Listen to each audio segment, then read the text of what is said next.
بسم اللہ الرحمن الرحیم۔ لوگ یہ اعتراض کرتے ہیں کہ خالی دم کرنے سے کیا ہوتا ہے۔ آئیے میں آپ کو مولا علی رضی اللہ تعالیٰ عنہ کی بارگاہ میں لے کر جاتا ہوں۔ ایک بار کسی بھکاری نے کفار سے سوال کیا۔ انہوں نے مذاقاً امیر المومنین حضرت سیدنا مولا مشکل کشا علی اور مرتضیٰ شیر خدا کرم اللہ تعالیٰ وجہہ الکریم کے پاس بھیج دیا، جو کہ سامنے تشریف فرما تھے۔ اس نے حاضر ہو کر دستے سوال دراز کیا۔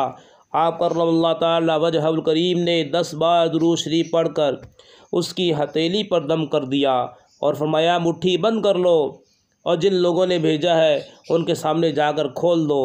کفار کا جو کام ہے، کفار ہنس رہے تھے کہ خالی پھونک مارنے سے کیا ہوتا ہے۔ آج بھی بعض لوگ ایسے ہوتے ہیں، کہتے ہیں کہ پھونک مارنے سے کیا ہوتا ہے، دم کرنے سے کیا ہوتا ہے۔ مگر جب سائل نے ان کے سامنے جا کر مٹھی کھولی تو اس میں 1 دینار تھا۔ یہ کرامت دیکھ کر کئی کافر مسلمان ہو گئے۔ ورد جس نے کیا درود شریف اور دل سے پڑھا درود شریف، حاجتیں سب روا ہوئیں، اس کی ہے عجب کیمیا درود شریف۔